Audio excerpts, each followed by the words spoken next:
Okay, DJ, so picture this. You're a Yes. farmer. Yes. You spent a long day in the French countryside tending to your flock, minding your field. It's not huge, and your flock is probably like 3 sheep big. But that's what you've been doing. Yes. Great. As you wind down and literally count your sheep, you're also illiterate, so 3 might be too high. Who knows? You notice that one of them has gone missing. Be curious with the inability to count. There have been stories lately of a beast in the woods, and you fear that it may have gotten your lamb. And gosh, I typed this horribly. I'm going to read exactly what I typed. There have been stories lately of a beast in the woods, and you fear that it may have gotten your lamb. May be beast food by this point. That's funny. However, I may have gotten my lamb, maybe beast food by this point. however, you are the great great great great great grandfather of Corey Gatsby. Asbury. And you know one thing about God, and it's that he leaves the 99 for the one. So you venture into the woods at dusk, some sunlight still creeping between the trees, but with each step it wanes. You wander for a few minutes, armed only with your staff, when you see what looks to be white wool moving. Excited, you approach and are greeted by 2 glowing eyes rising from the remains of your sheep. Well, that's just old glowy eyes. As the beast runs you down, one final thought crosses your mind.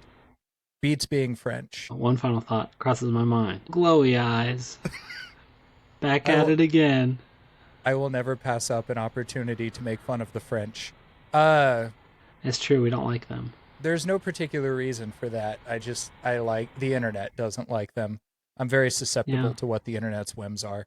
Anyways, DJ, today we are talking about a cryptid, and A cryptid? I'll do this real quick and then we'll do our intro. But today we're talking about a cryptid that stands out from most of the rest of the cryptids that we have covered and will cover, because this one... French. It is French. And that is one of the other big things keeping it different from the others. But this one has a body count and was perhaps actually killed. So we are talking about the Beast of Gevaudan. So let's intro. Hello, everybody. Welcome to Everything But the Cats. We are the show to watch. Picture this, right? You've just had a really bad day, and you've decided that the only thing that'll fix your really bad day is a nice bath. But sometimes when you're taking a nice bath, you just want to listen to something on your smart toaster. And we're the show for you. We're going to talk about everything except for the cats. And I'm DJ. And I'm Gage. And we should make it clear that we do not condone listening to your smart toaster while you're bathing. Anywho, we're everything but the cats. We're everything but the cats. If after this makes it through editing, if you're like, they didn't really do an intro at all on that episode, what the heck? Know that we definitely didn't make inappropriate jokes that our editors, Gage, decided to cut. So it's all clean all the time around these parts. So that's the guarantee.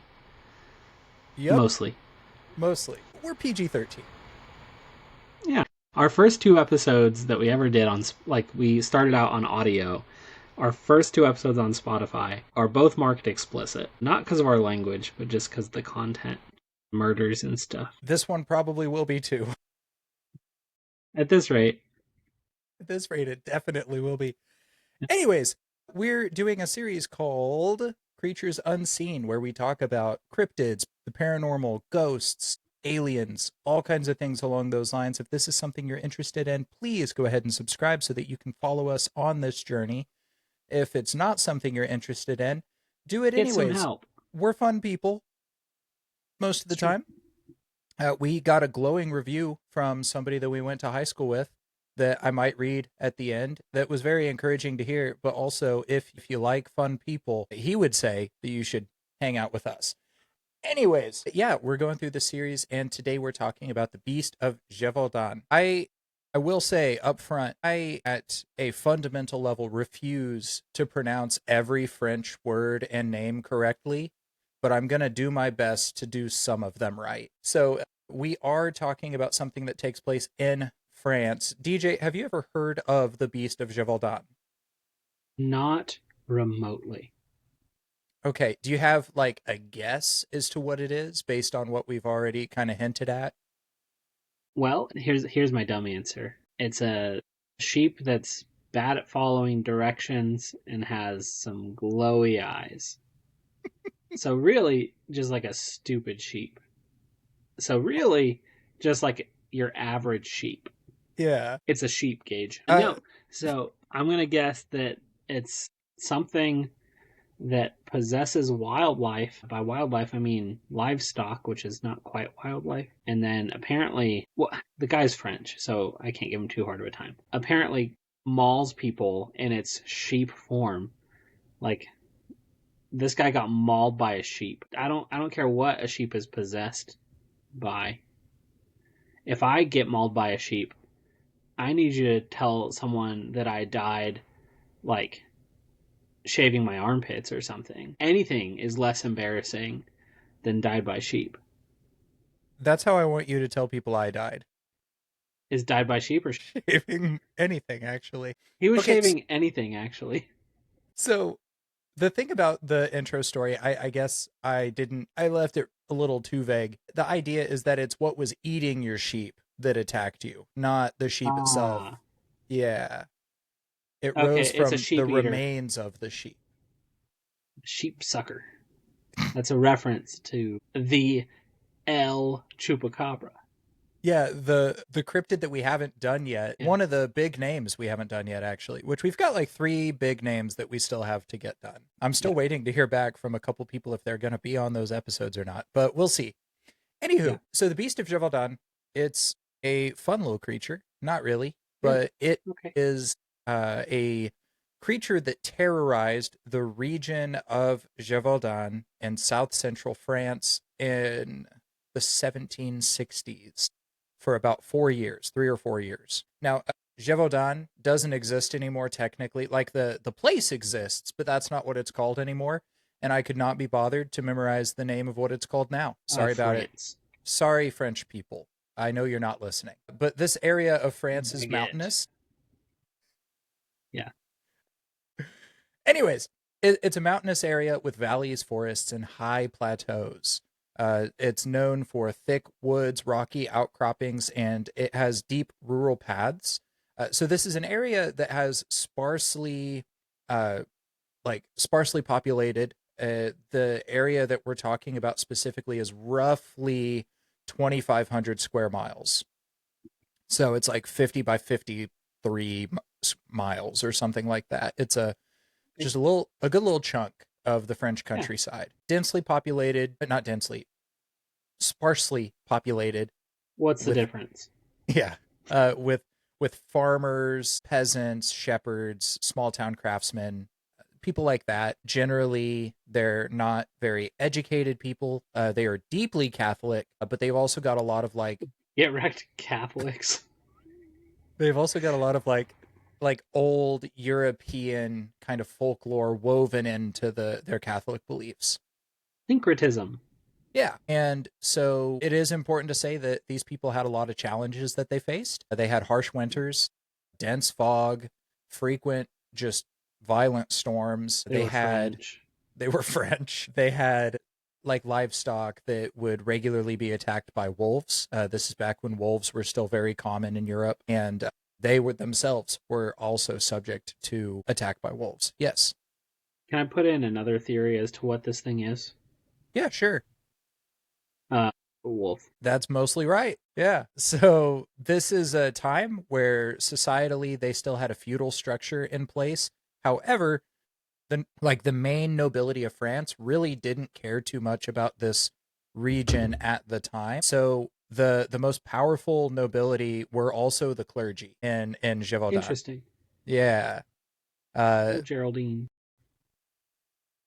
so the best explanation I can actually give for this to put it really in the frame of mind of like feeling like we understand it, because the Yeah. people in Paris and the French court saw the area as backward and wild.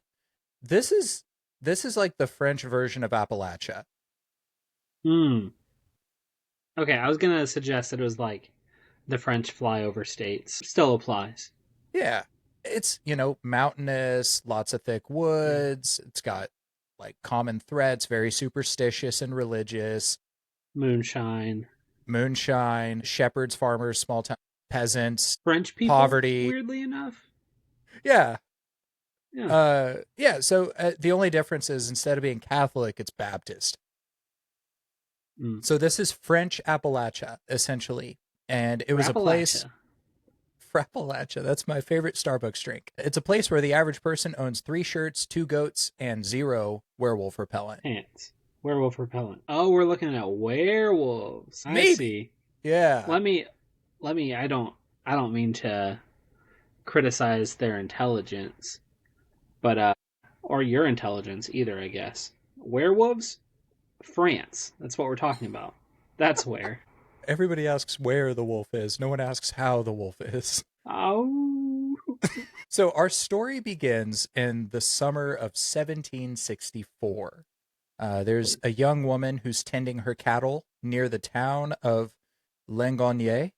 Langonnier? Sure. Yeah, Langonnier. When a creature that she described as like a wolf, yet not a wolf, attempted to attack her. And that's not a real quote. That's technically a paraphrase because she was speaking a garbage language. Genuinely, if you're Saxon. French, I'm sorry. I don't mean all the shade, but I do. No, if you're French, we respect you more because of what you've had to endure. Yeah. So, yeah, she described it as. Also, Go ahead. thank you for our independence. Yeah, you Cannot had a big cannot part to emphasize that play in enough. that. Yeah, appreciate it. Um, but yeah, so like a wolf, not a wolf, some of the bulls and the herd were able to ward it off. And even though it did attempt to attack her multiple times, they were able to keep her safe, essentially. So early on, this creature shows that it is not really willing to go toe to toe with larger livestock. Um, and it looked like it was specifically targeting this woman, which for a regular wolf isn't necessarily normal, like normal behavior to specifically target like a human amidst all of the livestock. So that's weird behavior at the very least. So there's this little disease. I don't know if you've heard of it. It's called rabies. I think I've arrived at what this thing is. Doesn't rabies kill whatever has it really quick normally? So it can lie dormant. If I remember right, it can lie dormant in humans for like 20 years. Yeah, but I meant like once you Oh, start like showing symptoms, it's yeah. too late. Like Oh, for sure. Yeah, because pretty soon you're gonna be hydrophobic. rabies is terrifying. You'll burn up. Yeah, it's no fun. Yeah, I don't think water should marry. Uh No, I think it's totally fine if water marries, but like I don't know why I have to look at it. anyways, so this is like I said, it's a rarity in our series because we're dealing with a cryptid that That is a registered wolf. confirmed kills and as I mentioned earlier was itself eventually killed. So spoiler alert. Depending on the reports you read, this is the part that's crazy. Depending on the reports you read, there were between 100 and 300 people killed by the beast over the next 3 years, Yikes. injuring or otherwise maiming up to 100 more. This Yikes. sounds extreme, but even the most conservative estimates have the amount of people killed or injured over 100. Like that's the most conservative estimates that we have. Yeah. So, and we're not going over all of them. We're only actually talking about a few of them because it's the stories surrounding the beast that really just is interesting to Yeah. me. We should do 100 to 300 different stories.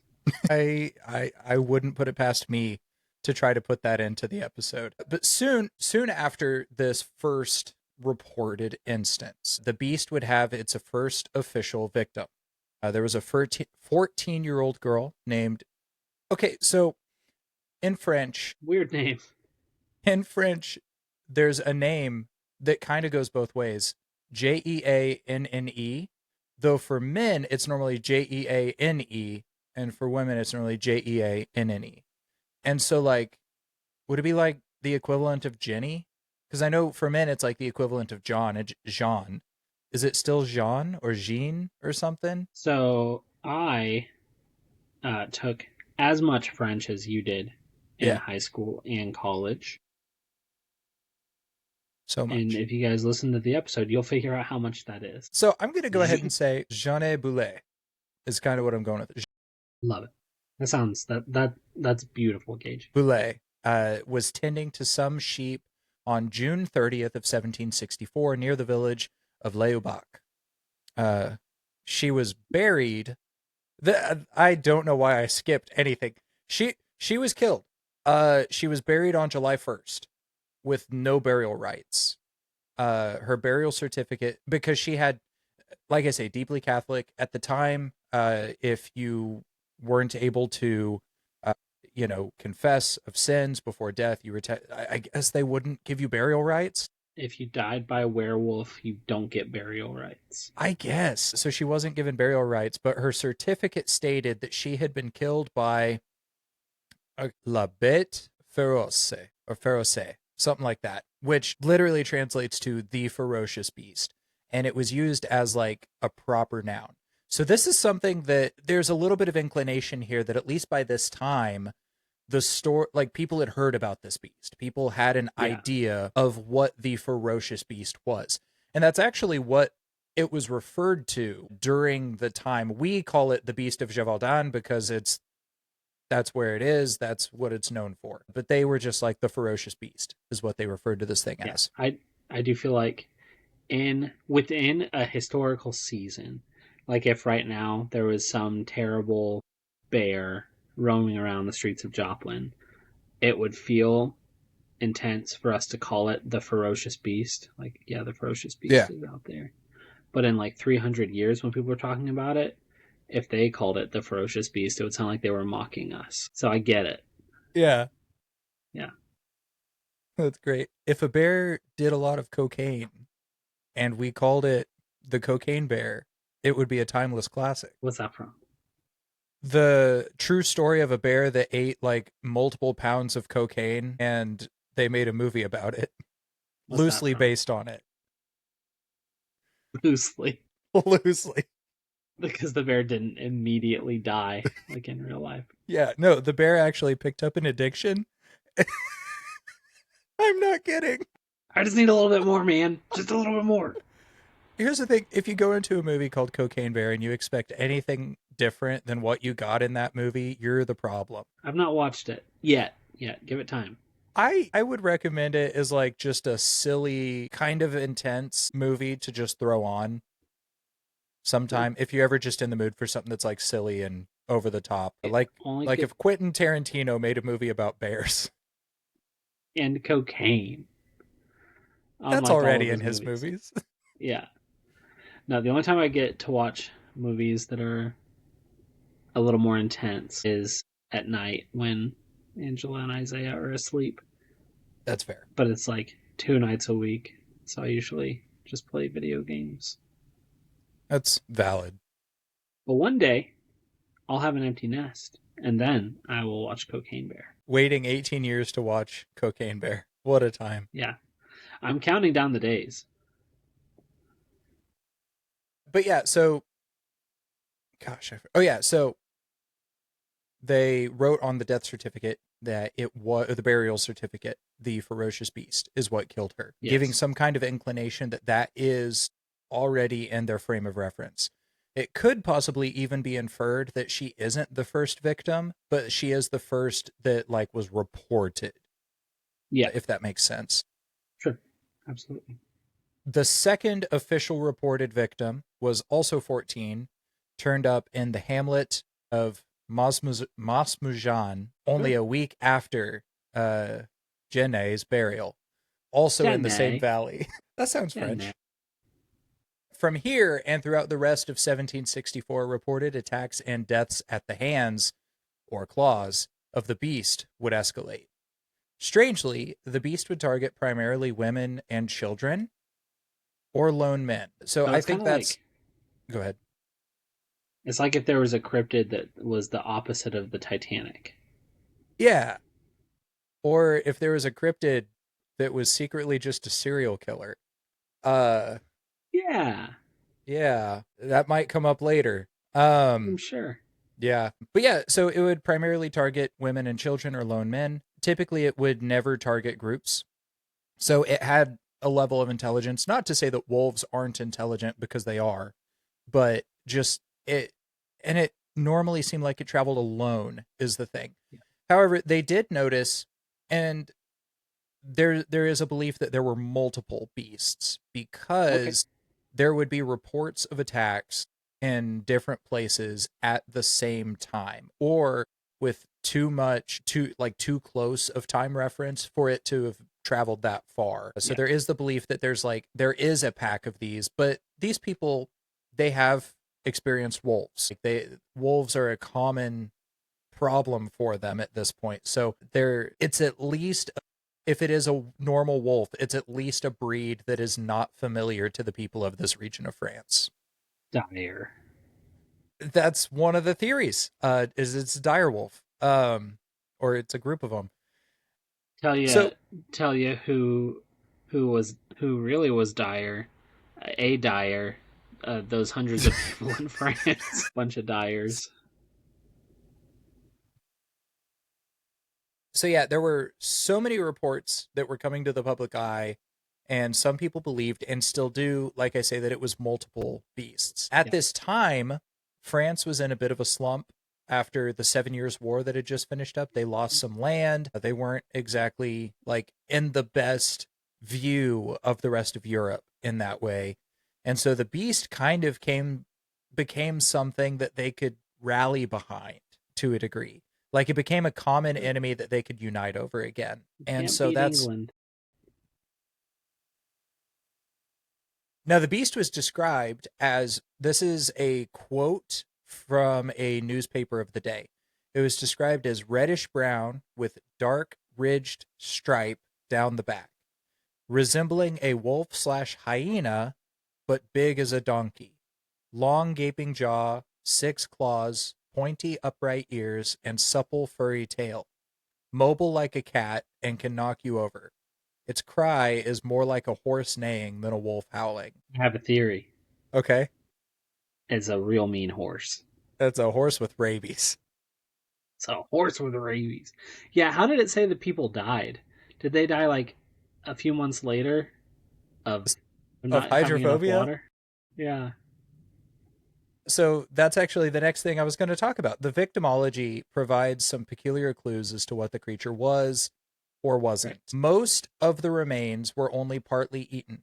So most large predators don't really just hunt for sport. Some of them do, humans, but the rest don't. And so it's not a common thing. There are some, like I think apes, some in for like primates also will hunt for sport sometimes. We have an episode on that. You should check it out. The Gombe Chimpanzee War. What a time! It's actually one of our most viewed episodes. I think it's our Sweet. most viewed episode. Sweet. But yeah, so it's hunting for sport almost, only partially eating whoever it kills, but also the beast would specifically target the head and the neck of victims, often leaving them headless. And almost always the body was drained of blood. Again, this is strange behavior for a creature that is normally hunts out of necessity, especially one that is so aggressive and expansive. So, They like I find said, it's about 2,500 square miles. Like that's a big range for just a couple of wolves potentially to be prowling. did they find like straws nearby, do you think? No, but they did have two puncture holes where the head used to be. Okay, help me. So two puncture holes. They're also missing like the head. So there's the Yeah, gaping, this gaping thing, and then like also like two little guys right here, like a vampire situation under the missing head. that was mostly sarcastic.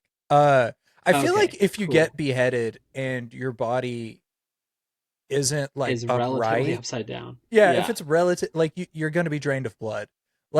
Like I feel like that's just kind of how that happens. It was also drained of brains. Hmm. The teeth were all removed, with the head actually. This serial killer removes tongues. Sir, we found some blood that didn't belong to the victim over here. Gross. Mop it up. Back to my. Thank you, John Mulaney, for shaping my humor. Yes, yes, yes. So people began to speculate that the ferocious beast may have some kind of a supernatural tint to it. Like I said, this was an area that was deeply superstitious. And so there were reports coming in where they claimed that the beast could walk on its hind legs at times. They claimed that if you shot at it, and these are people who, like, if they do have a gun, it's a musket, chances are. Most of the time, if you know how to use a musket to hunt, which a lot of them probably would have had to, living in the poverty that they did, like, you kind of know what you're doing, but muskets also fire weird sometimes. But they said that if they were able to shoot at it, the bullets would bounce off or otherwise have no effect. And that if it looked like it had been injured, it would almost always like lay down for a second and then just get right back up and run away as if nothing had happened. So it almost had this ability to like resurrect itself, which is so weird. So I'm curious what, like, because I feel like that's a pretty common motif with, I mean, just some animals, but like also cryptids. Like I know that you need to bring a real nice gun if you're wanting to use a gun in bear country, like as your method of protection, and that it's dumb to use a gun as your protection in bear country because bear spray exists and it is much easier to get a bear in it. Anyways, all that said, I'm curious like what the weakest thing that can't be punctured by a musket ball is, like, so we can know just how strong this guy is. Give me just a sec. Okay, so Google says that a musket ball can be stopped, even at close range sometimes, by multiple layers of thick clothing. I have a theory about what this thing is. Has anyone suggested a wolf in multiple layers of thick clothing? It also says modern Kevlar armor can block a musket ball. That's, yeah, sure. I expect that. And thick hardened steel, like what's used in plate armor. Well, that's I think, quite the range. yeah, the one that's the most surprising is the layers of thick clothing. It doesn't even say how many layers, it just says several layers of thick wool or other textiles. 1 mile of wool.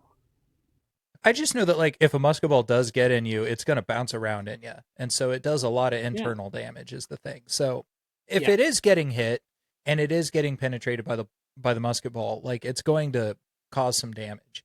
But anyways, one such occasion came on October 8th of 1764. Somewhere near Chateau de la Baume, there had been a mauling.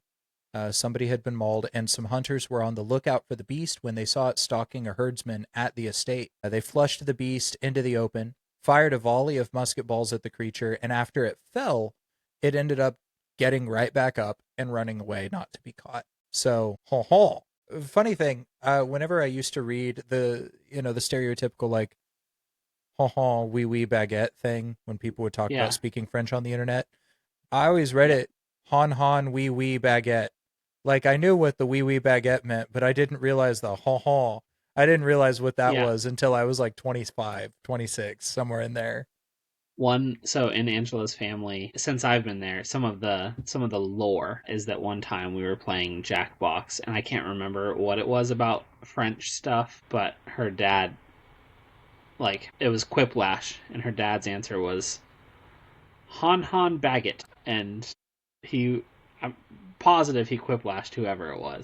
It was a good time. That's funny. So yeah, he jumps up and runs away, never to be caught at this instance. Great. And then in December, so we skip a couple of months forward. Never to be caught.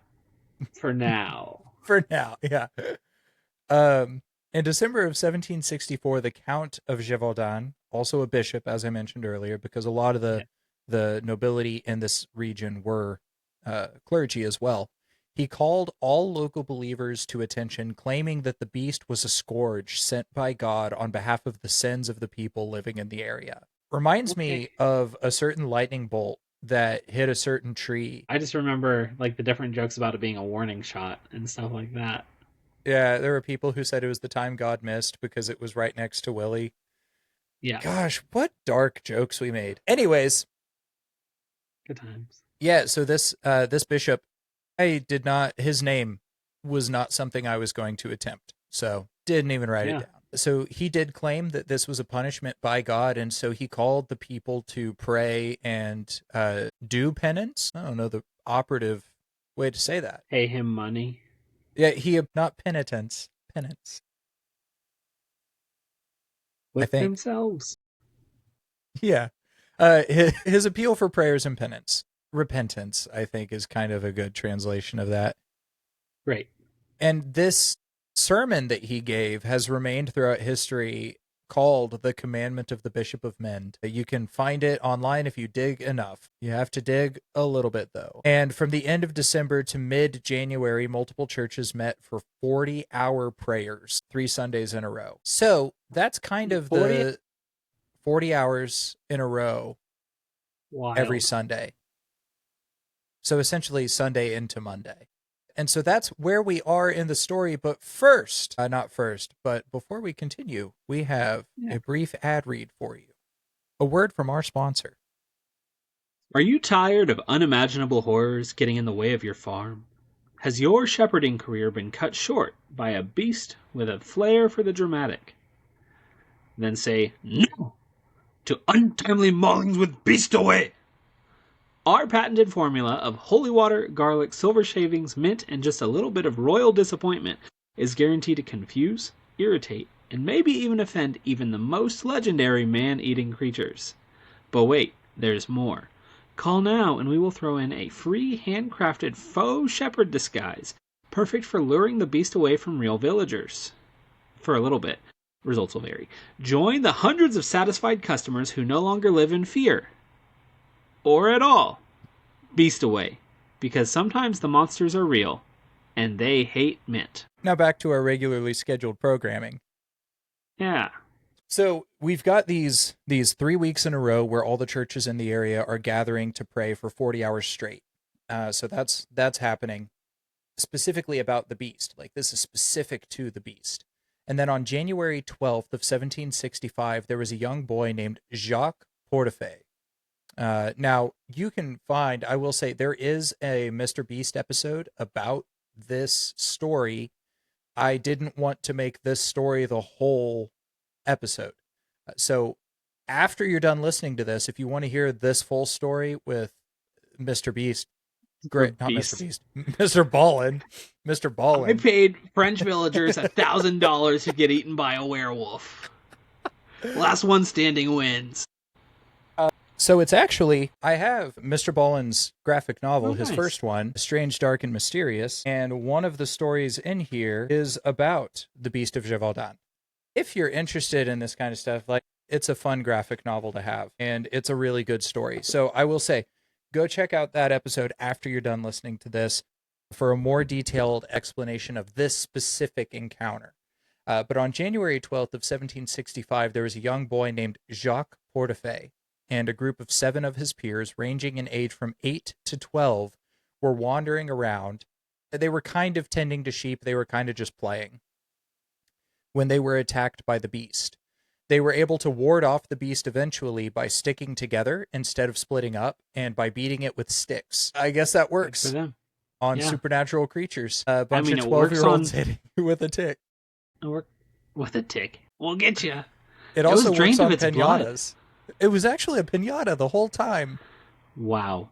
Now, I feel like, so when you're talking about like the strategy of like staying together and stuff like that, I'm sure that's common, like wolf strategy as well. But it's definitely like bear strategy is like, usually they're not going to attack if there's a group of like at least 3 people. It helps your odds if you're in a group of at least 3. Unless it's a polar bear. Unless it's a polar bear. Nothing helps your odds. Polar bears are one of the few animals that will actually hunt for sport, like will hunt for fun. Yeah, I forgot to mention that up top. This was a polar bear, actually. Great. We figured it out. We solved it, gang. Go ahead. You were saying something else about polar bears. Oh, just they don't have like natural predators really, so they can Yeah. kind of be jerks. What would be a predator? A killer whale? Maybe. Maybe. Humans? Do And even then, orcas or bears? While it's rare, there have been documented cases of orcas attacking and killing polar bears, mostly at SeaWorld. okay. Well, so King Louis XV heard this story of Jacques Portefeuille and Mhm. rewarded the children with 300 livres to Portefeuille and 350 livres to be split between the rest of the children. He also had the state pay for Jacques' education so that he could end up going into like the scholarly world, which was his dream. That's dope. Right? Now, I here's the knew thing. Go ahead.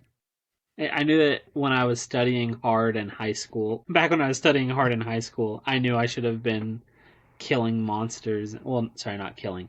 Just kind of barely not dying instead. Yeah. Honestly, sorry. Nothing. Just barely not dying is how you get the good scholarships.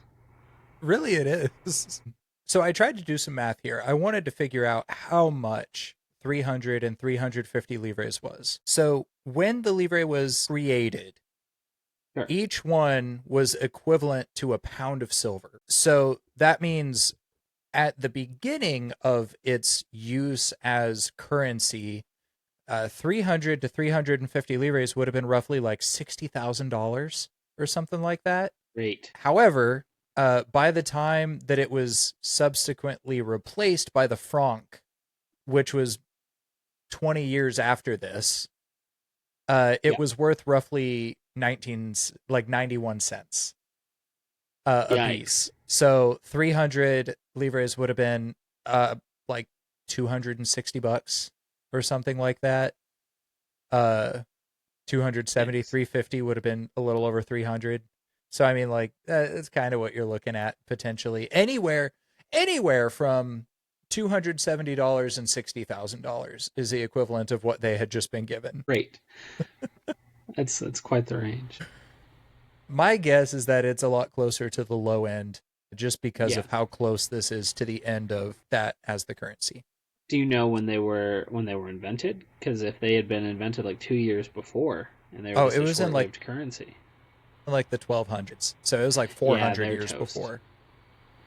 Yeah, that kid got pocket change from the king. It's actually like Dogecoin, which skyrocketed in value at first and then immediately rug pulled. Yeah, right as DJ invested. Haktua coin or whatever that one was. Yeah, Trump coin. Ethereum? There are too many at this point, and Yeah, it's all fake anyways. Just like the money we use otherwise, but whatever. So the king, this isn't all the king did. He didn't just see these kids fight against the beast and say, you know what, I'm going to pay for one of their colleges. yeah, That's not all he did. At this point, King Louis XV threw in his support for the beast's ultimate capture and or death. At this point in history, because of the beast. Now, this is also one of the first examples of like a creature similar to this or a cryptid type creature going international, because not only was it making headlines throughout all of France, other European countries were picking up stories of the Beast of Gevaudan and running them. And most of them were making fun of the French king because he wasn't able to stop a wolf, is kind of what was happening. So they were mocking the French royalty, and it wasn't just from the outside sources. It was also French media was doing the same thing, which yikes. is really funny. So he was already, he was demoralized. Like I said, they just came out of the 7 Years' War. They had lost colonies. They were demoralized after that. Then they've got this beast running around, and he sees this as the perfect PR stunt for kind of get himself back into good social graces. So he sends Captain Duhamel of the Claremont Police, not Claremont Police, the Claremont Prince Dragoons, which, by the way, such a cool title. Dope The title. Yes. Claremont Prince Dragoons. I used to think Dragoon was like the coolest type of soldier you could be until I realized it's just like a basic foot soldier. Like It's it got just a has a sick cool name name. because it It has sounds a like dragon. sick name. Yeah. It's like these are our fire breathers. But he Love sent that. this guy captain of the Claremont Prince Dragoons with some of his own soldiers to catch the beast. However, During the hunting, there is another encounter of note that I think is just awesome. There was this 19 or 20-year-old girl who was traveling with her sister, and she was named Marie Jeanne Vallée. And they were going across a river on a footbridge, and the beast like apprehended them, and she had just a pole that had, like, for protection, she had a pole that had a bayonet on the end of it. And she stabs it in the chest and makes it run away. Love that. She ended up being like an icon. Like, genuinely, they made like borderline propaganda posters of her, calling her the Maid of Gevaudan. Love that. Or the other nickname she was given was the Amazon. Or gal. But yeah, so this is just incredible story. She, like, what a hero, genuinely. So, But during this time, sorry. so when go ahead. I'm just curious, how much of your stuff did you get from this French book from 2006? What French book? The English translation is The Story of the Beast of Gevaudan, God's True Scourge. I Like I said, I got most of my information from History Channel's website, Wikipedia, and then like two other random French like websites about French history. That makes sense because this book is in French, Okay. and it's a hardcover that I imagine you didn't spend 50. I didn't, but it's one that I probably would if it had an English translation. But anyways, during this time, Duhamel and his men failed to capture the beast. They actually have a number of run-ins with the creature, but either due to, in his own like words, the incompetence of his own men or the lack of preparedness of the villagers, the beast keeps escaping. So I'm picturing like a Scooby Doo scene where they're like running through opposite doors and stuff, and like Yakety Sax is playing. Kinda, I'm picturing like he's expecting these soldiers who are used to fighting humans to be good hunters, and the two don't always go together. Sure. Because that's what he's trying to do. He's trying to use like military tactics to catch a wolf. And I don't know about you, man, but wolves don't normally use human military tactics, especially because at this time, military tactics were we're going to have somebody playing a drum set, and we're going to walk in a straight line toward our enemy, like wearing bright He's colors so flanking they can us. see us coming. Yeah. It's like he's flanking, so one of your guy turns to shoot at him and ends up like decking the guy next to him, just clotheslining him. It is wild to think that like, so in the US, I can't remember what general it was or whatever, but there was like the thing where like one of the reasons that we did good or whatever is because we didn't shoot until we saw the whites of their eyes. Imagine like that's how war happens. Like you're just like walking up, kind of squinting at each other, like getting so you can get closer before it's time to shoot. I don't I think saw your whites. I don't. It's not your whites. They're playing ultimate frisbee, They were gentrifying a neighborhood.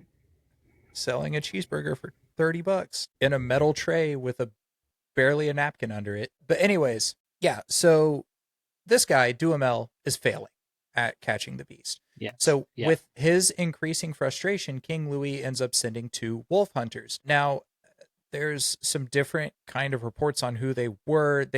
One of them could have been his gun bearer. What a title. Like, what a title. A 71-year-old man who is the king's gun bearer, Wild. named Jean-Charles Marc-Antoine Vomazel de Nivelle, Love it. and his son, Jean-Francois. Love it. I do like, with all due respect to the king, all these other countries are roasting him. Like, this guy can't kill a wolf. The first thing that he sends is an army. The second thing that he sends is wolf hunters. Like, I don't think the guy was catching strays, is all I'm saying. Like, Yeah. Well, I mean, he paid for a kid's college because he convinced his friends to just hit the beast with a stick because he survived. Which, I mean, to be fair, I'd be okay with that. Like, I survived something, and someone's just like, "I will pay for your college now." I'm like, yeah, great. I think that's great. All about that. Yeah. I think I would have started with the wolf hunters. Yeah, for sure. um, The way the way that Wikipedia words it is, whereas Duhamel was using his own kind of military tactics, the two wolf hunters decided to use wolf hunting tactics. Like, I'm paraphrasing for sure, but like that's Yeah, essentially what it says. that's really funny. And here's the thing, it worked because on September 20th, now this was in 1765, Seven, I believe. five. I believe. Yeah, this was in 1765. So September 1765. So in September of 1765, on September 20th, the two wolf hunters found a large wolf that they claim was larger than any wolf they had ever seen before. And they were able to shoot it. They were able to kill it. They took it and ended up having it stuffed. They showed it to some of the victims, people who survived attacks by the beast, who claimed that the scars on the body resembled those of the creature that they had seen and that they themselves had fought. The hunters also stated that they had, like I said, that they have never seen a wolf as large as this one, and that it didn't quite look right. Like, it didn't quite look like the wolves that they were used to. They had it stuffed and they displayed it at the royal court. However, Jean-Francois returned to hunt because they believed that this wolf was not working alone. They believed that it had a female partner and then at least two pups, is what they believed, based on what they knew about hunting wolves. And so Yeah. he goes out and for another month continues the hunt before on October 19th, he shoots the female partner, what they believe to be the female partner of the first wolf that they killed, and one of the pups, killing them both instantly, and then shot the other pup that they believe went away and died, Yeah. like somewhere in the woods. Gotcha. And for a time, the attack stopped. Heavy emphasis on for the time. Yeah, I was like, well, good episode. We're everything but the cats. November is quiet. October, the end of October, quiet, nothing. You know, they killed three, potentially four wolves. Sure. Nothing really happening. November's pretty quiet in Gevaudan. But in December, fear would once again grip the region. Rumors began to spread of attacks, attempted kidnappings. I'm not kidding. They claimed that a wolf-like creature was attempting to steal children, not kill, like take them. Rumors were spreading of attacks, attempted kidnappings, and deaths at the hands of another beast, one larger and more aggressive than the previous one. As I A mentioned bear. earlier, A bear. a bear. As I mentioned earlier, the previous beast had been somewhat afraid of livestock, but this one has no such reservation. It is so much more violent and aggressive than the others were, and isn't afraid of anything that the people throw at it. So throughout the next month ish, there would be over a dozen reported deaths at the hands of this new beast. The king, however, did not want to hear about it. He was convinced that his guys had gotten the beasts that were responsible, and so rather than just ignoring the rumors, he also forbade any of the news sources to be putting these stories out. Interesting. Yeah. I bet So he's the beast. he's the werebear wolf thing. So, realizing that the crown would be no help, some local nobles got together to make a plan. And they decided that what they were going to do is they were going to leave like dead livestock and dogs and stuff. They were going to poison their corpses and leave them in the areas that the beast was known to roam. But this one had a different hunting ground than the other one had. So, this is potentially and probably a completely separate beast altogether. This one primarily stuck to the Trois Monts region, or the Three Right. Mounts. So throughout 1766, so this is the end of 1765, throughout 1766, the killings continue. But the people noted that the beast changed in the way that it moved. It was almost, even though it was more aggressive, it was almost more cautious too. It didn't stray too far from where it was comfortable, and it just wasn't as adventurous as the other ones had been. And it was a lot less likely to come out if there were more than one or two people around. So it got smarter, is kind of what happened. It's Then, evolving. then in June of 1767, the beast was reported near Montmouchet, where it had killed a 19-year-old named Jean Bastide. So a hunting party was put together by the Marquis d'Apcher. I don't know if I'm pronouncing that one right. Sure. Dapcher, Marquis d'Apcher, and included a local man named John Chastel. On June 19th, so the next day, Chastel would shoot a beast that looked like any wolf that they were familiar with, killing it.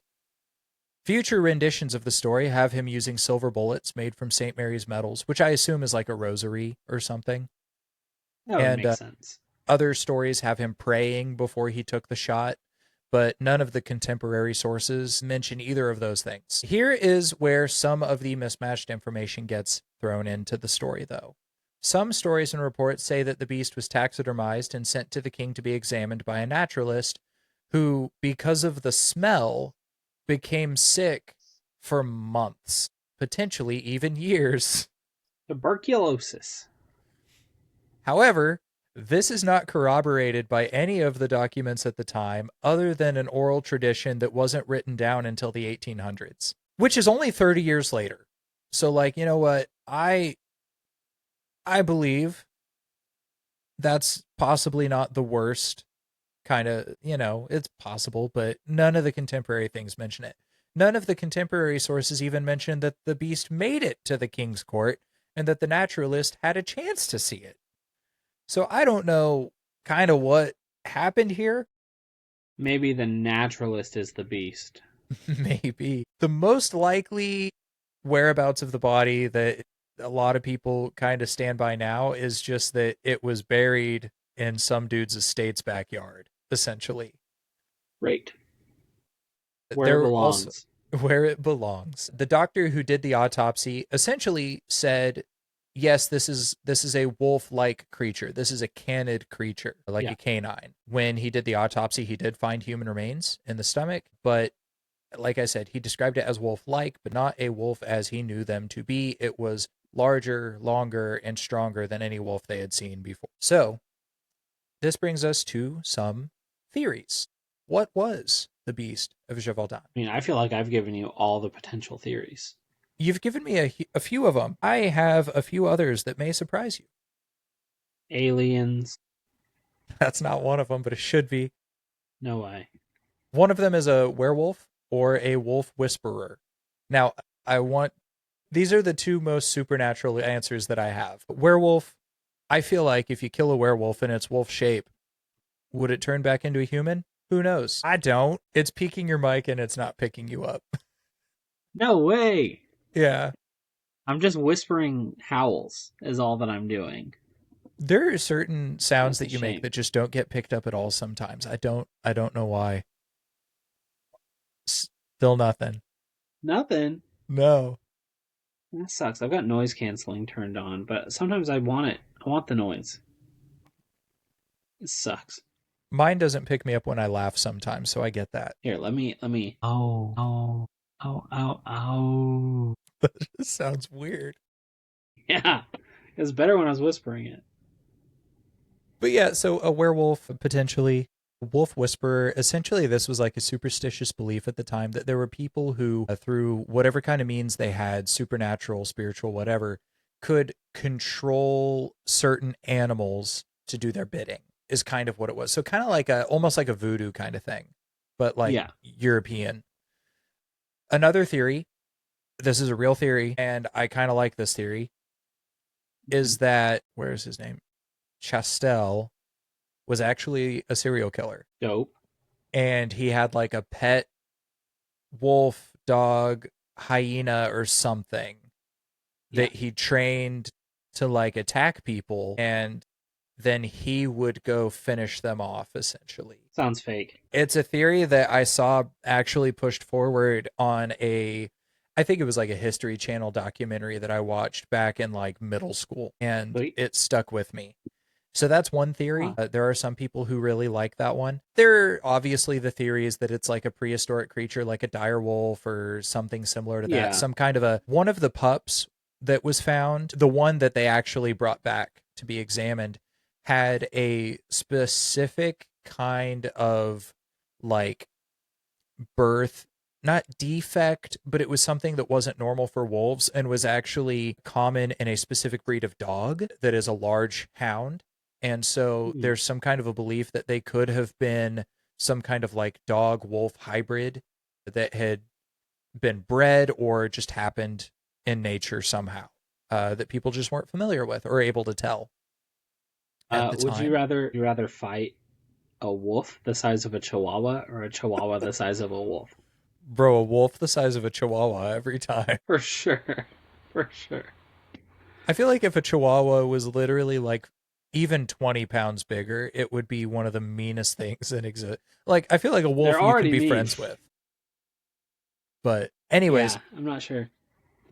That's it a could be some kind of a prehistoric creature that just survived in the French mountains.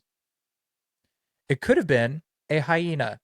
This is a fairly common theory nowadays that it would have been a okay. hyena that like escaped from a circus or Okay. that animal traders had lost or had been stolen or something. It could have been some hyenas.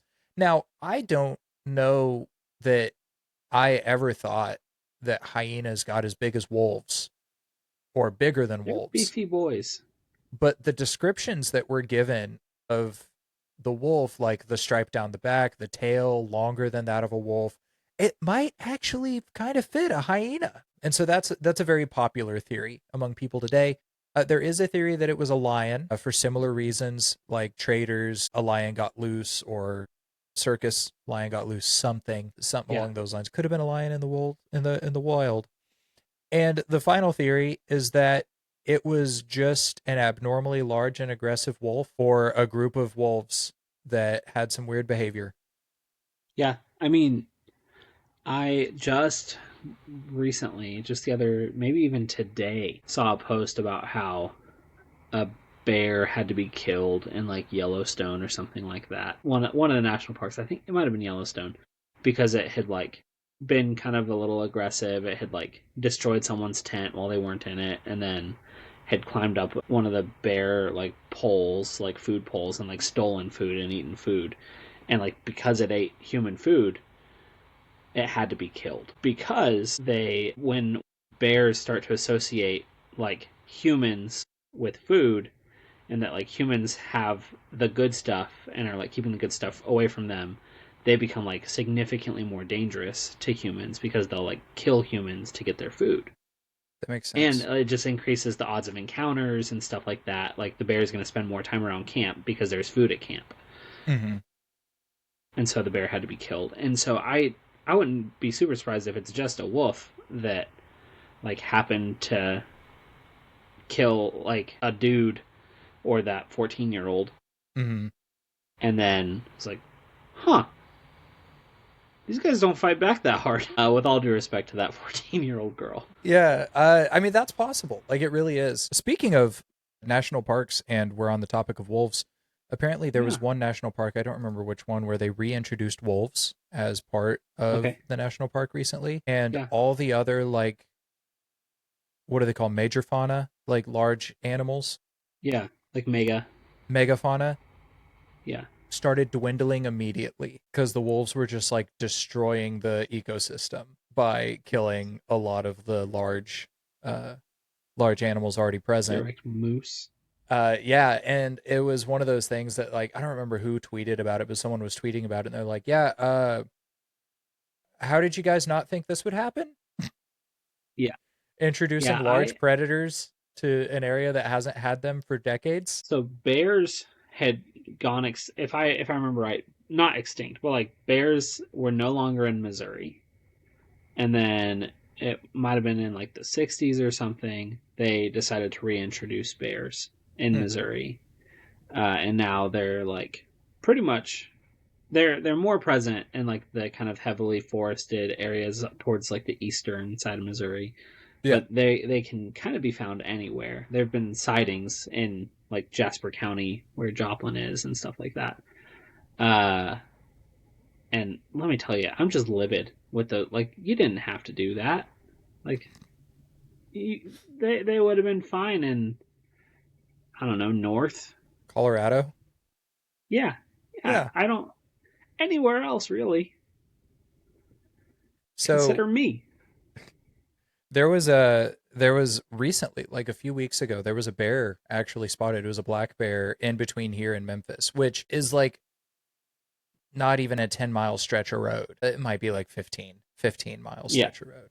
But yeah, like, just black bears spotted in the yeah. suburbs of Memphis. Wild. Yeah. Well, hey, you know what? Their mascot for their basketball team is the Grizzlies. No way. Why? I don't know. It used to be the Vancouver Grizzlies, I think. Okay, that makes sense. Sounds Yeah. like they definitely don't have grizzlies nearby. Yeah, no. But yeah, so that is the Beast of Gevaudan. A couple things Sweet. on pop culture really quick. There was a movie that came out in 2001 called Brotherhood of the Wolf, where the beast is in the movie, and this movie takes the perspective that it was a lion dressed in armor, which would explain why bullets bounced off of it and why nobody could tell it was a lion. Fun Is fact, this this movie also really heavily influenced the game Bloodborne. wild? Is Like this? the Go ahead. Sorry, go on. No, no, no. You go on. I was just gonna say, like, the main character looks like the main character from Bloodborne, like from the cover. It's great. Interesting. And I'm pretty sure I it's a just French film. okay. I was curious if it was like Bollywood or something because that feels like a Bollywood thing. Yeah, no, I'm pretty sure it's a French film. Um, Cool. there was another movie that came out in 2022 called The Cursed on Hulu, I believe, where the beast was actually a gypsy cursed placed on the French village. Also in 2022, the German power metal band Powerwolf released a song called Bet de Gevaudan, essentially about the Beast of Gevaudan. Powerwolf is weird, by the way. They're hilarious. They have a song called Blessed and Possessed, and it's like the whole it's essentially it's about like a group of holy crusaders that are also werewolves, and it's about them going to war for the Holy Land as werewolves. It's so weird. The Teen Wolf TV series, the MTV TV series, had an antagonist who was the Beast of Gevaudan, or at least based on it. 2025, there was a Metroidvania game that came out where the Beast is the main antagonist of the game. What's the And game then, called? Sorry. gosh, I think it was just called A Beast of Gevaudan or something. No, Chronicles of the Wolf. It's called Chronicles of the Wolf. And so it's like, I assume this is like a Metroidvania normal thing because of the name, but I'm pretty sure it's like in the style of Metroid, like the side scrolling kind of Yeah. dungeon crawler type game. But yeah, and then there have been assorted other games, like indie games that have been released. There was a Markiplier. I remember when we were in college, Markiplier played a game that was just called Gevaudan, but every time he pronounced it, he was like Gevaudan, because that's kind of how it's spelled. It's Yeah. Gevaudan, and so he was like, "Hello, everybody. We're gonna play Gevaudan," and Love yeah, that. That was a good impression, Gage. I just want you to know. thank you. That's quality. Anyways, that's the Beast of Gevaudan. Thank you for tuning in to it. I want to say a few thank yous. First, thank you to DJ for putting up with this. It was all kind of just thrown together. There is so much more information about this specific cryptid than any of the others we have done so far. And I decided stupidly last minute that this is the one I was going to work on. That's all right. It was a good episode. Do you have Good learning. any questions about it or any thoughts before we do our what we're into and final goodbyes? No, I think I could have taken it. I mean, a couple 12-year-olds with sticks did, so Yeah, I do think I could take. How many 12-year-olds with sticks do you think you could beat in a fight? oh, this sounds like an Ian Johnson kind of question. That's actually legitimately an Ian Johnson question he asked one time. I have a video of him explaining how many like 10-year-olds he could take in a fight. That's really, I could probably okay, because here's the thing about 12-year-olds. Like they're either gonna be 2 feet tall and like 80 pounds, not even 80, like 60 pounds, or yeah. they're gonna be like almost 6 feet tall, 130 or 140 pounds minimum. So I saw like a middle schooler today who was taller than me, and it just made me feel so weird. That's wild. I will say, I think you said 2 feet tall and 60 pounds. That dude is saucer shaped. 3 feet tall. I'm at 30 pound per foot. But anyways, I think as I am, I could take. Are they bloodlusted? That's a good question. They intend to hurt you. I was gonna say because like I feel like I'm strong enough. I could take one of the smaller ones and use him as my weapon, Hmm. Just and kind of swing that's them around. psychological warfare as well. Yeah. But if they're I think I could take bloodlusted, 6. I'm thinking like 6. I was thinking 5 or 6. It's kind of where I was Yeah. at. If Yeah. if psychological warfare can be a part of it, 12. Sure. Deal. I don't know why not. I don't see why not. I'm all for it. No, I've got nothing other Okay. than us thinking about how many children we could defeat in combat. Okay, well, so before we get to some final thank yous, what we're into this week, I've I'm got mine looking if to you're the side. looking. Yeah, I'm not. I've been Nice. reading Mindhunter by John Douglas and Mark Olshaker. This is a book about the founding of the behavioral science unit. That's technically not even true, but it's about like the behavioral analysis unit. I mean, BAU. Basically, the show Criminal Minds, those people, what they do, this is about the founding of that. And then also the Netflix show Mindhunter. That show was loosely based on the stories in this book, although this is a lot more grounded. I got through about half of it in a day because it's just really fun. So, recommend Sweet. it. So I have been working on. So there's a thing that's a lot bigger in Australia than it is in the States, and it's kind of a lot bigger around the world than it is in the States. It's called Vegemite. Just kidding. I've not had it. I might someday soon, actually. I'd be down Um, to try it. I'll see if I can bring some with me. Bring some back. But anyways, no. So they're called cryptic crosswords, and the idea is that it's a crossword clue, or it's a cross. Usually, it's a whole crossword. There's one that you might have seen out and about called minute cryptic, and it's just like one clue by itself. Mm-hmm. And essentially, it's a crossword clue that like the whole thing is based on wordplay, and so a lot of crossword clues are kind of trivia. Like you have to know that the Beatles sang that song back in the day or whatever. But this like is largely there's still an element of trivia because sometimes you have to like replace words and stuff like that. But the whole clue is wordplay generally. Okay. And so they're fun. They're little just fun little puzzles. So Angela and I do Minute Cryptic every night before bed. A lot of fun. Mm-hmm. But I am working on essentially my own little version of Minute Cryptic, um, so that Angela and I can make like little clues for each other, so we can make our own. Because Minute Cryptic offers it, but it's like a $10 a month subscription or something like that. But I know how to code things, and so I'm just making my own instead. Well, that's what we're into. I Yeah, want to give a couple thank yous out. Thank you to Jacob Casey for our intro music, Adam Ward, who normally does our intro music, and Jared Scrother, who's been doing our outro music. I say been doing as if they weren't all written a very long time ago, for the most part. But I want to say thank you to those guys for being a part of this huge project in huge shout general. out to those guys for doing our intro and outro music live every week. Yes, I have them re-recorded exactly the same, and if they mess up a little bit, I make them do it again. Uh, Yes. but yeah, thank you to those guys for being involved with us. I want to say thank you to Brayton, who's been listening Yeah. lately. He sent a very kind message the other day. Thank you, Brayton. But we're planning on having him on soon. So, Yeah. Love it. yeah, he just needs to figure out how he's going to get his recording set up. But yeah, he's Sweet. very excited. Yeah, that'll be fun. He's a good dude. So yeah, thank you to the people who have been tuning in. I have no more thank yous that I can think of. Well, as always, we hope you're happy. We hope you're healthy. We hope that all of your dreams that you've ever had are coming true and will continue to come true. And most of all, we hope that if somehow this isn't enough for you, you'll go thank yourself